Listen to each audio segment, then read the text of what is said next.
성도 여러분, 앞에 사진에 세 분의 사진이 나올 텐데요. 그 사진과 이름을 보시면 한번 들어보셨죠? 낯설지 않으시죠? 코페르니쿠스, 그 다음에 괴테, 그리고 지그문트 프로이트, 세 분인데요. 이분이 살던 시대, 이분이 한 분야는 다르지만 이 세 분에게는 공통된 별명이 있습니다. 그것은 바로 자신의 분야를 역사적으로 바꾼 사람입니다. 한마디로 이분들 이전과 이후가 달라졌다고요. 코페르니쿠스, 여러분 다 아시죠? 모두가 태양이 움직인다, 천동설을 주장하던 때에 지동설을 주장했죠. 그러니까 천문학은 코페르니쿠스 이전과 이후로 나눠집니다. 여러분, 괴테가 그 젊은 베르테르의 슬픔 책을 내기 전까지는요, 독일 문학은 세계 문학에서 변방이었습니다. 여러분, 이 책이 나온 뒤고요, 전 세계 베스트셀러가 되고요, 그야말로 독일 문학이 세계 문학의 빼꼼히 얼굴을 내미는 계기가 됐죠. 그러니까 독일 문학은 괴테를 중심으로 이전과 이후로 나눠집니다. 여러분, 프로이트도 마찬가지예요. 인간의 내면을 어떻게 알면 좋을까 할 때에 인간의 내면을 들여다보는 방식이 그 당시에는 연구를 한다든지 체면술을 이용하던 단계였어요. 그때 여러분, 프로이트가 세상의 꿈이라든지 무의식을 분석하는 방법을 내서 사실은 정신분석학의 기틀을 놨죠. 그러니까 이 정신분석학은 프로이트 이전과 이후로 나눠집니다. 자, 그러면 성도 여러분, 이집트 애굽의 역사는 누구를 중심으로 이전과 이후로 나눠질까요? 예, 우리가 요즘 살펴보고 있는 요셉입니다. 요셉을 중심으로 애굽은 이전과 이후로 나눠집니다. 아니, 목사님 그 설교 중이라고 그런 억지 부리면 됩니까? 제가 억지 부를 게 따로 있죠. 제가 뭐 그냥 하겠어요. 세계사에 이게 증명합니다. 여러분이 애굽 이집트의 역사는요, 두 번의 중흥기가 있었습니다. 한 번이 고왕조 4기 때에 마치 우리 피라미드 세워지고 그 당시입니다. 그때 한 번 부흥합니다. 가끔씩 이렇게 박물관 이렇게 보면은요, 세계 박물관이요, 사실은 이집트 유물을 다 먹고 살다 보니요, 그거 언제 다 가져가가지고 말이죠. 그때가 흥왕기고요. 두 번째 2차 부흥기가 중왕조 세소 크리스티스 3세 때인데요. 이때가 바로 요셉의 때입니다. 따라오고 계시죠, 잘? 온 땅이 기근으로 각 열강들이 쇠퇴할 때에 애굽이 승승장구한다고요. 그 이유가 뭐예요? 요셉이 있었기 때문이에요. 여러분, 요셉이 한 일이 뭡니까? 7년 풍년이 왔을 때에 이야, 이렇게 세상이 좋아지는구나, 아무 생각 없을 때에 처음으로 국가재단 관리 시스템을 만듭니다. 그렇죠? 7년 동안 흉년을 준비한다고요. 그래서 강대국으로 재도약하는데요.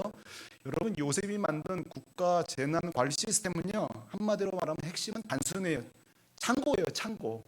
식량 창고 싸움입니다. 그 식량 창고를 만들었냐 못 만들었냐가 강대국과 쇠퇴의 기준점이었다고요. 그리고 이건 또 단순해요. 열 때 열고 닫을 때 닫는 거예요. 언제 닫았죠?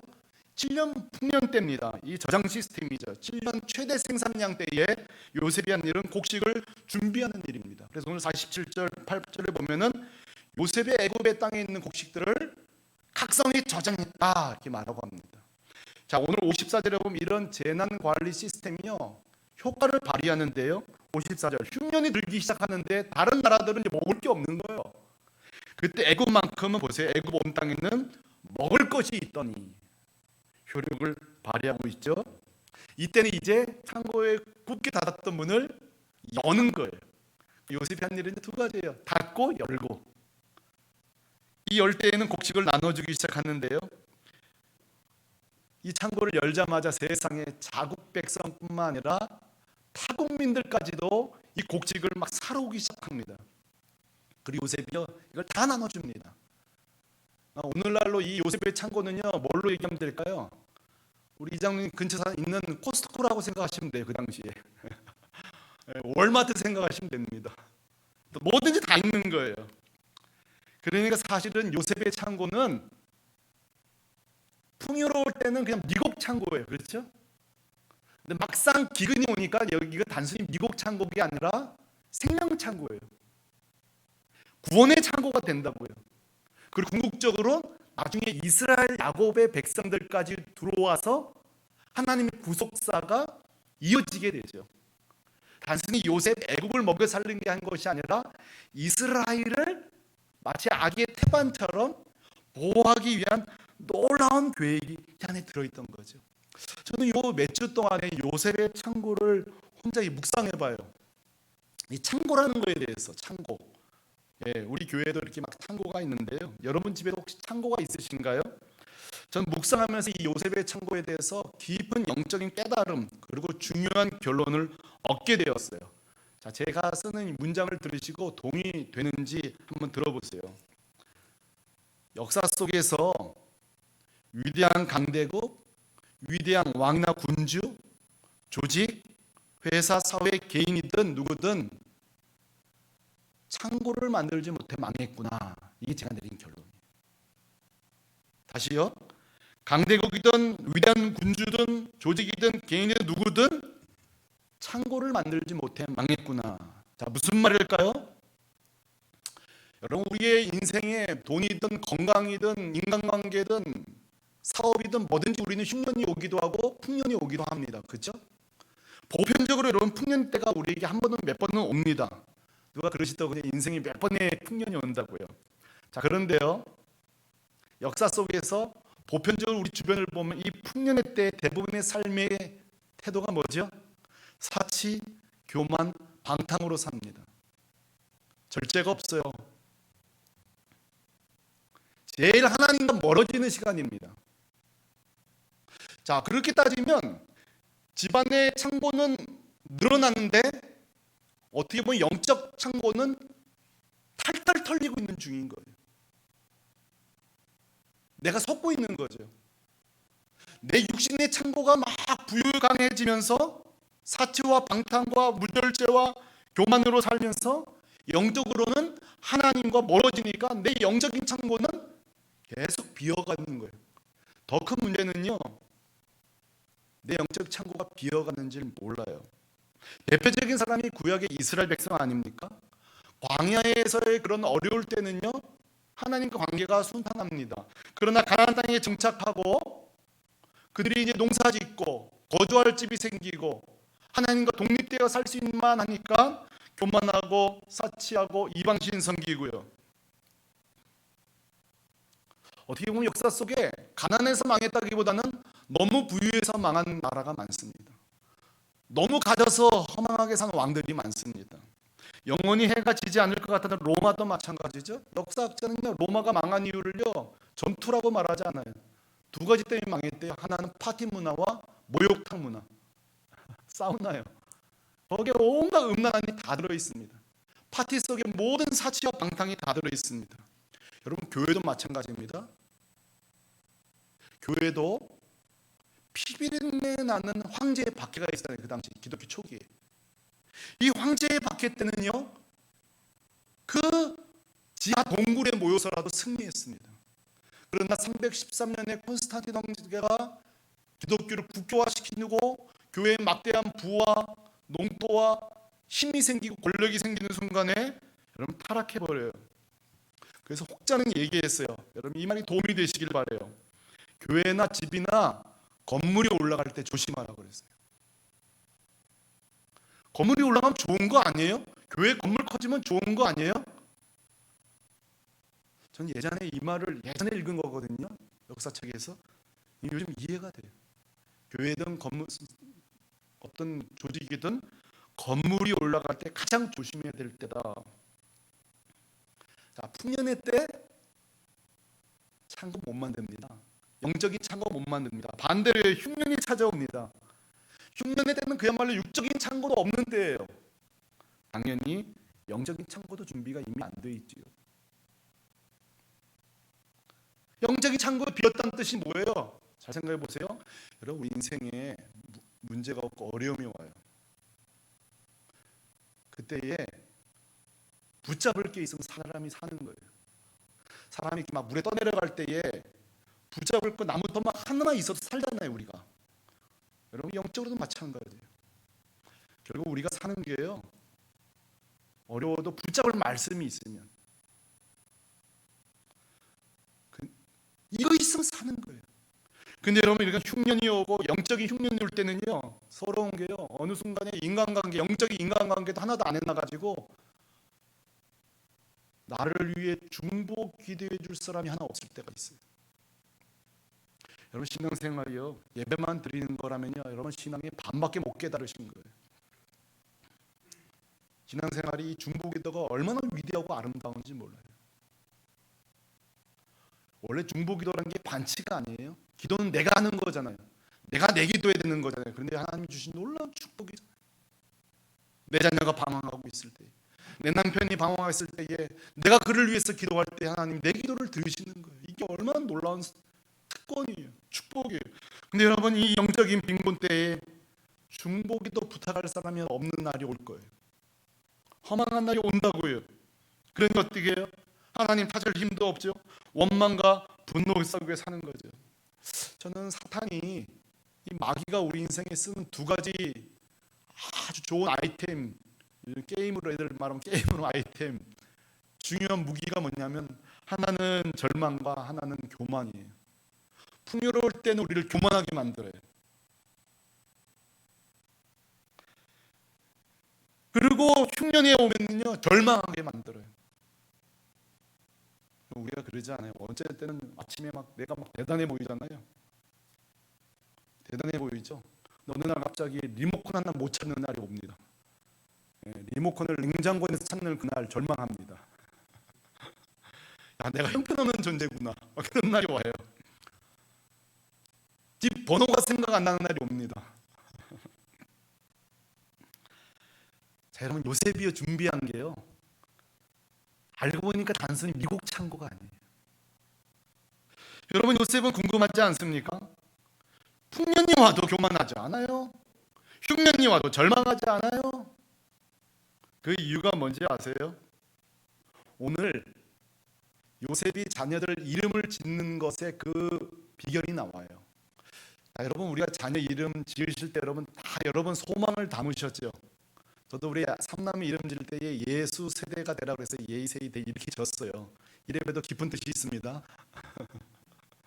여러분 요셉도 자기 자녀들 이름에 소망을 담았어요. 에브라임 무슨 뜻이에요? 한번 따라 하실래요? 하나님이 나를 번성케 하셨다.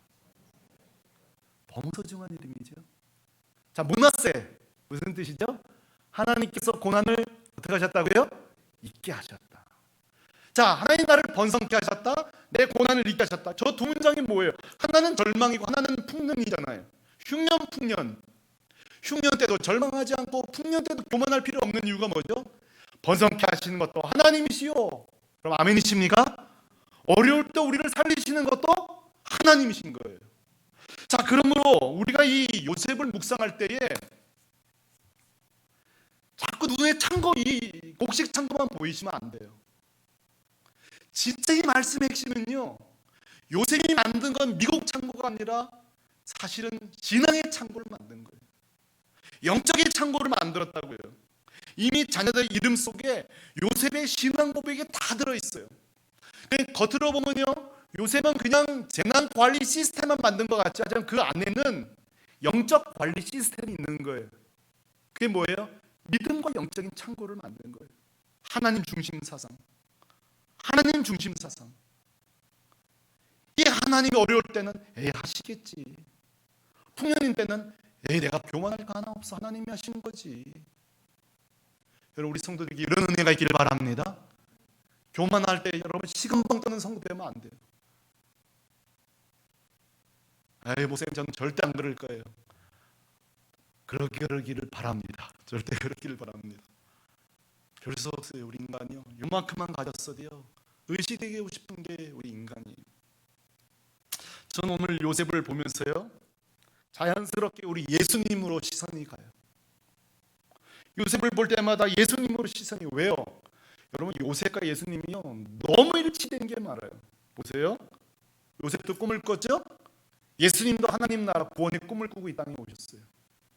요셉은 형제들에게 미움과 조롱을 당했죠. 예수님대로 사는 내내 조롱과 멸시를 당했어요. 요셉도 은 20냥에 미디안 광야 상인들에게 팔려갔죠. 예수님은 한 은 10불 정도 비싸네요. 은 30냥에 예수님은 또 팔려가요. 요셉도 종의 삶을 살았죠. 예수님도 종의 삶을 살았어요. 그러나 요셉도 하나님과 늘 동행했죠. 예수님도 항상 하나님과 동행했어요. 그리고 요셉은 이 미국 창고를 지었다면 우리 예수님은 사실은 생명 창고를 지으셨어요. 여러분 믿습니까? 십자가를 통하였어. 여러분 예수님 그 자체가 영혼의 창고였어요. 여러분 예수님의 삶을 한번 생각해 보세요. 예수님이 가는 곳마다 만나는 사람마다 늘 치유의 창고셨어요. 늘 회복이 있었어요. 평안을 주셨어요. 다툼이 있는 곳에 화목을 주셨어요. 그리고 구원을 주셨어요. 예수님은요 세상적으로 가진 건 아무것도 없었어요. 어떻게 보면. 그러나 그 안에 정말 샘솟는 생명이 있었어요. 사람을 살리는 힘이 있었어요. 능력이 있었다고요. 저는 오늘 요셉과 예수님의 삶을 잘 여러분 우리 교회가 묵상하면요, 오늘 우리가 어떻게 살아야 되는지, 오늘 우리 가정이 어떻게 살아야 되는지, 우리 교회가 어떻게 살아야 되는지 정확하게 나옵니다. 다시 한번요, 요셉과 예수님의 삶을 묵상하면요, 우리가 이 마지막 때에 어떤 창고를 지어야 되는지 정체가 분명해집니다. 저는 오늘 세 가지 얘기하고 싶어요. 숙제 겸 결론입니다. 첫째, 우리 개인입니다. 저를 비롯해서 우리 개인이 이 요셉과 예수님을 보면서 꼭 준비해야 될 첫 번째 창고입니다. 그것은 영혼의 창고입니다. 우리 영혼이 한 번쯤은 영적 풍년을 꼭 경험할 수 있기를 바랍니다. 자, 여러분 예수님은 그 안에 영적으로 풍년이셨어요. 요셉이 풍년이었어요. 그러니까 요셉이 가는 곳, 예수님이 가는 곳은 주변이 다 풍년이 되는 거예요. 여러분 우리가 먼저, 부모인 우리들이 먼저 한 번은 풍년을 좀 경험하시기 바랍니다. 말씀의 풍년이 좀 있었으면 좋겠고요. 기도의 풍년이 있으면 좋겠고요. 저는 오늘 저 자신과 여러분 모두에게 묻고 싶어요. 정말 우리 안에 우리 자녀들에게, 이웃들에게 나눠줄 영적인 곡식이 있습니까? 여러분의 창고 지금 꽉 차 있습니까? 권사님, 집사님, 나 이런 상태인데 어떻게 하면 좋아요? 이 말씀 같이 봅시다. 말씀 하나 제대로 찾아주실 수 있냐고요. 이 찬송 같이 불러봅시다. 그런 인간적인 경력뿐만 아니라 정말 하나님의 살아있는 말씀으로 그 영혼을 불타오르게 되는 성령의 능력으로 나눠줄 게 있냐고요. 그러므로 제일 먼저 필요한 게 먼저 저와 여러분이 먼저 우리 개인이 우리 영혼의 창고에 다 풍년을 경험할 수 있기를 바랍니다. 이 가을에요. 이 가을에 우리 요즘 희미해졌잖아요. 기도도, 말씀 보는 것도, 예배 생활도 다 좀 희미해졌잖아요. 다시 한번 우리의 주여 우리에게 풍년을 주옵소서. 기도의 풍년을 주옵소서. 말씀의 풍년을 주십시오. 주님 앞에 나가 보십시다. 첫째로 우리 영혼의 풍년을 경험하자 제안하고 싶어요. 두 번째입니다. 그럼 가정에 제안하고 싶어요. 가정은 이것입니다. 우리 가정을 꼭 믿음의 창고로 하나 만드시기 바랍니다. 이 믿음의 창고를 왜 만들어야 되냐? 좀 슬픈 얘기를 하겠습니다. 자녀들의 영적 흉년을 꼭 대비해 주시기 바랍니다. 다시 한번요. 자녀들의 영적 흉년을 대비해 주세요. 저는 고등부, 제가 중등부는 못 해봤고요. 고등부 청년부 사역을 20년 사역했습니다. 그리고 내린 결론이 있습니다. 자녀들의 영적인 사이클이 있구나. 들어보세요. 우리 품 안에 껴있는 영아, 유치부, 유초등부까지는요, 영적 풍년기가 얼마든지 가능합니다. 우리가 반농사를 지을 수 있어요. 암송했니? 기도 같이 하자. 식사 기도했니? 얼마든지 우리의 관리하에 우리 아이를 키워낼 수 있어요. 그런데요, 중고등부, 대학 청년부로 나가는 순간에 영적 흉년기는 찾아올 수밖에 없어요. 예를 들어 볼게요. 저는 얼마 전에 우리 큰딸 대학 교과서를 좀 읽어봤어요. 그리고 우리 막내 아이 책을 읽어봤어요. 자, 세상 학문들, 세상의 이론들은요, 많은 경우 성경과 대치되는 내용들이 많습니다. 참 창조론이 그렇고 진화론이 그렇고요. 여러 가지 윤리적인 거에 대해서도. 여러분 뭐 이런 것들을 읽다 보면 제가 책을 다 읽은 뒤에 야 결론 중고등부 대학 청년부는 영적 혼란이 오게 수밖에 없겠구나. 자아가 생긴다는 건 매우 그 사람의 발달에 있어서 중요하나 이때에 유치부, 유초등부 때 영적 부흥을 경험하지 못한 채 중고등부 청년 맞이하는 순간 그리고 세상 지식을 접하는 순간에 깊은 혼돈기가 찾아올 겁니다. 자, 그렇다면 여러분 우리의 정체는 분명해진 거예요. 뭐죠? 영아부, 유치부, 유초등부가 유일한 영적 풍년기일 수 있다는 사실이에요. 명심하십시오. 에이, 목사님 난 다 키웠는데 손자 손녀가 있잖아요, 권사님, 그죠? 네, 지금 남 얘기하시면 생각하면 안 돼요. 손자 손녀가 있잖아요. 지금 영아부, 유치부, 유초등부 때가 믿음의 창고를 만들 수 있는 전형적인 기회. 그래서 여러분 중고등부 대청 때에 부모 교회 통해서 그래도 영적 풍년을 경험한 자녀들은요 비실비실하고 여기저기 흔들긴 해도요 떠나지 않습니다. 또요 떠나더라도요 신앙의 기본이 남아있다 보니까 돌아오는 거예요. 회복되는 거예요. 제가 자주 쓰는 표현이죠. 자녀들은요 우리가 가르친 대로 살지 않고 보여준 대로 삽니다. 꼭 기억하셔야 돼요. 여러분 우리가 배운 대로 살았으면요 실패한 사람이 누가 있겠어요? 학교 공부, 세상 읽는 책 우리가 본 대로 배운 대로 살았다면 누가 실패하겠어요? 그러나 기억하십시오. 자녀는 본대로 삽니다. 그러면 본대로 산다는 게 분명하다면 저는요 이렇게 말하고 신앙은 영적 기억을 잘 남기는 과정만 승리한다. 보는 게 핵심이라면 신앙의 유산을 남기는 과정만 승리한다. 자, 볼 수 있는 과정, 보여줄 수 있는 과정만 승리한다. 이 아이들이 떠났다가도 기억이 살아나면서 우리 아버지의 신앙이 우리 할아버지의 신앙이 떠오르면서 재생된다는 거예요. 자, 여러분 그 치매라든지 갑자기 이렇게 샥 받아가지고 기억을 잃은 분들을 있잖아요. 의학적으로 기억을 재생시키는 세 가지 방법이 있대요. TOP 방법인데요.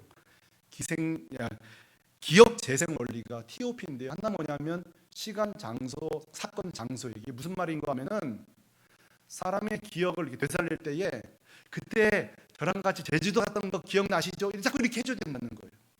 아버지 그때 우리 같이 칼국수 먹고 그 언덕에서 너무 좋았잖아요. 사건을 얘기해 주는 거예요.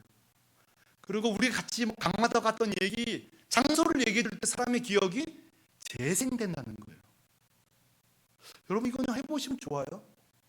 자, 그래서 제가 한 번은 이 심리학책을 보다가 제가 만든 게 있어요. 뭐냐면 저는 그렇게 또 이렇게 카피를 잘 하잖아요. 한번 따라 하실래요? 신앙 재생 원리. 야, 우리가 신앙 재생 원리를 만들어 놔야 되겠다. 함께 기도하는 시간을 자주 갖고요. 어떤 간증이 있는 영적 사건들을 오케이션, 특별한 사건이라는 뜻이거든요. 사건을 자꾸 만드는 거예요. 그리고 함께 갔던 장소를 자꾸 만들어야 돼요. 자, 그럼 제 말이 유효한가? 얼마 전에 저희 교회에 신앙이 회복된 청년이 있었어요. 그 청년이 저한테 얘기해요. 자기 신앙이 회복된 날짜를 얘기해요. 언제? 그리고 탄천에서 길을 걷다가 엄마랑 대화한 내용을 저한테 얘기를 해줘요. 이렇게 얘기했다는데 거기서 눈물을 흘리면서 다시 회복했다는 거예요. 자, 보세요. 날짜, 탄천이라는 장소, 그리고 엄마가 해줬던 말, 감동해서 눈물 흘리고, 이게 뭐예요? TOP. 시간, 사건, 그 다음에 장소예요. 그러면 여러분 우리가 해야 할 일은요 분명해요. 가르치는 것이 아니라 보여주는 거예요. 장소로 같이 가는 거예요. 함께 시간을 보내는 거예요. 며칠 전에 한 제 제자가 목사 안수 받았다고 연락이 왔어요. 얼마나 기쁘던지. 근데 저는 기억도 안 나는 얘기예요. 목사님, 몽골에서 그 징기스칸 공원 가기 직전에 그 공원에서 저한테 해주셨던 말 기억나냐고. 제가 민망하게 기억이 안 나요. 그때 하셨던 말씀이 자기가 잊혀지지 않는데요. 이제 뭐라니까는 목회는 성공을 기대하지 말라 그랬다던가요. 왜 이렇게 부정적인 얘기했는지 모르겠어요. 근데 지금 막 사회가 어려울 때에 목회가 원래 힘든 거구나. 그게 위로가 되더라는 거예요. 그리고 목사 안수 받는데 목사님 많은 도움을 받았다고. 자 보세요. 몽골 징기스칸 공원 가는 초입 하셨던 말씀 TOP. 여러분 우리 교회에 가정이요 남기는 것밖에 없어요. 남기는 것밖에 가정만 살아남습니다. 마지막입니다. 교회입니다. 우리 교회는 무슨 창고를 만들어야 될까요? 미래의 창고를 좀 만들었으면 좋겠습니다. 이 미래의 창고는요, 소망이 넘치는 말 표현이에요. 다시 올 풍년을 준비하기 위해 미래의 창고를 만드십시오. 아니 목사님 신문 안 보세요? 지금 교회 통계 수가 지금 얼마나 절감하고 있는데요. 맞습니다. 여러분 제가 통계 하나 보여드릴 텐데요. 지난 15년 동안에 우리 제일 큰 교단 합동 통합이요 70만이 줄었습니다. 15년 동안에. 어마어마하죠. 근데 저는 지금 뭐라고 말해요? 다시 올 풍년을 준비해야 된다고 말하고 있습니다. 저는 인거론도 모르고 현상도 모르고 참 무지해서 이런 말을 하는 걸까요? 저는 그런 거 잘 몰라요. 하지만 제가 아는 거 하나 있습니다. 그것은 종말론입니다. 요한계시록이 우리에게 말하고 있는 종말론입니다. 종말론이 무엇입니까? 주님 다시 오실 때에 다시 한번 교회에 부흥을 주시고 대추수를 하시는 날이 오겠다고 약속하셨습니다.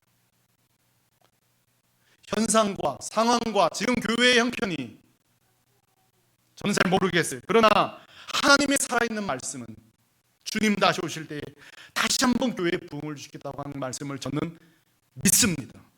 그러므로 교회는 준비하셔야 돼요. 여러분 뭐 준비하셔야 되는지 아세요? 막 유모차 끌고 오는 걸 준비하셔야 돼요. 이 교회에 막 유치부들이 목사 이 동네 유치부 많지 않은데 아니요 난 모르겠어요. 어떻게 하시는지 준비해야 됩니다. 중고, 대학 이 아이들이 몰려오는 걸 우리는 준비해야 됩니다. 하나님의 말씀하시니까 우리는 준비해야 됩니다. 어떤 심정으로요? 우리 과거에 어렵고 힘들어도 소 팔고 논 팔아서 자식 공부시켰던 심정이 필요합니다. 그런 의미에서 저는 우리 교회 너무 고마워요. 우리 장로님께 감사해요. 사실 작년에도 중고등부 숫자가 10여 명밖에 안 돼요. 그런데도 사역자를 뽑아주셨어요. 얼마나 고마운지 몰라요. 그냥 사역자 하나가 두 부서 맡고 이렇게 하면 될 거 아니에요 이렇게 말할 수 있거든요. 근데 한 영혼을 천하보다 귀하게 보지 않으면요 이거 결정해 줄 수 없는 거예요. 얼마나 고마운지 몰라요. 우리가 할 일은요 미래의 창고를 잘 준비하는데 그게 뭘까 할 때에 좋은 사역자를 모시는 거와 좋은 교사를 키워내는 거라고 생각합니다. 그게 여러분 우리가 해야 할 요셉의 창고예요. 그리고 또 하나 좋은 목회자를 우리가 잘 키워내는 겁니다. 저는 요즘 얼마나 고마운지 몰라요. 제가 오늘 매년마다 꼭 살피는 게 있어요. 신학교 올해 경쟁률 몇 대 1인가는 제가 다른 데가 안 봐도 꼭 보거든요. 요즘 여러분 신학교 안 갑니다 학생들이. 그래서 제 모교 학교 보니까 그래도 올해 4점 몇 대 1이더라고요. 얼마나 감사한지 몰라요. 아직까지도 목회자 되겠다고 오는 사람들이 많은지 저 때만 해도요 종교인 목사가 결혼 배우자로 14등인가 그랬어요. 그 앞에가 이마트 직원인가 하여튼 무슨 뭐 있었고 하여튼 제가 그 뒤였는데 지금은요 목회자가 종교인이 아예 등수가 없습니다. 3, 40등까지 없어요. 아예 없습니다. 옛날에 저 때만 해도요 막 교회가 부흥되니까 목회자 되면은 대단해지는 거라고 막 그런 로망이 있었어요. 여러분 지금 그런 시대가 아니에요. 근데도요 이렇게 수많은 젊은이들이 신학교를 가는 거 보면요 저는 막 눈물이 나요. 정말 막 고마워 죽겠어요. 어떻게 돕지? 이 친구를 어떻게 돕지? 이 적은 수도 떠나면 안 될 텐데. 저도 동기들 30명 목사 됐거든요. 그 많은 수 중에 이 많은 수 떠나면 안 될 텐데. 여러분 신학은요 신학교에서 배우지만 인격은 좋은 성도를 만나야 되고 좋은 교회를 만나야 됩니다. 좋은 목회자 밑에 있어야 돼요. 제가 맨날 기도해요. 하나님 저 꿈이 있어요. 우리 새물교회 출신이면 어디든 모셔가는 그런 교회 되게 해주세요. 여러분 아멘이십니까? 여기서 사랑을 배우고 섬김을 배우고 목회를 배우고 저는 좋은 목회자를 키워내고 마지막으로 우리 성도들을 복음의 거울로 만드는 일입니다. 다시 한번요. 우리 성도들을 복음의 거울로 만드는 일. 그렇죠? 거울이 뭐예요? 그 복음을 비추는 거잖아요. 말만 무성한 시대에 입으로 복음과 삶으로 복음의 실제를 보여주는 그런 이타적인 성도를 만드는 일. 자, 흉년을 대비한 요셉, 이 사망을 대비하여서 십자가를 지고 생명을 준비하시는 예수님처럼 여러분, 우리 개인이, 우리 가정이, 우리 교회가 정말 주님 다시 오실 때까지 당분간 우리가 좀 흉년을 맞이해야 되겠으나 다시 올 주님의 풍년을 기다리면서 아름답게 영적 창고를 짓고 잘 저장하고 논아줄 때를 기다리면서 우리 장로님을 기도하신 것처럼 그렇게 영적인 창고 역할을 잘 감당하는 우리 저와 여러분 샘물교회 교육이 되기를 주님의 이름으로 축원합니다. 아멘. 같이 찬양하겠습니다. 다리에서 일어나시죠. 오늘 부른 찬양은요, 저에게 좀 특별해요. 왠지 아세요? 제가 이 교회 부임하는 날 이 찬송 최영탁 집사님이 인도하셨어요. 꽃들도라는 찬양입니다. 제가 부임하는 날 이 찬송을 불렀고요. 저기 또 앉아 계시는 우리 최준호 형제 결혼식 날 누가 이 찬송 축가를 불렀는데요. 여기 가사에 이런 말이 나와요. 지금은 눈물의 골짜기라는 거예요. 흉년이라는 거예요.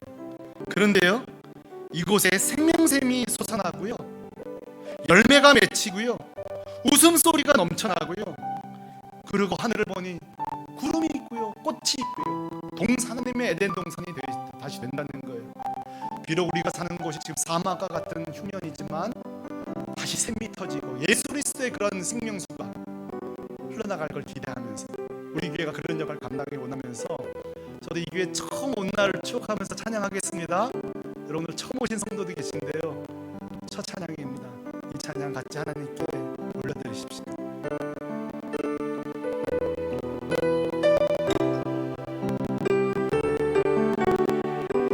이곳에 생명샘, 이곳에 생명샘 솟아나 눈물 골짝 지나갈 때에 오잖아 열매매 아멘 웃음소리 넘쳐나 그날에 하늘 열리고 그날에 하늘 열리고 모든 이가 보게 되리라. 마침내 꽃들이 피고 영광의 주가 오시리라. 꽃들도 구름도 바다도 넓은 바다도 찬양하라 찬양하라 예수를. 아멘. 하늘을 울리며 노래해 나의 영혼아 은혜의 주 은혜의 주 은혜. 오른손 들고 꽃들도 구름도 바다도 넓은 바다도 찬양하라 찬양하라 예수를. 아멘. 하늘을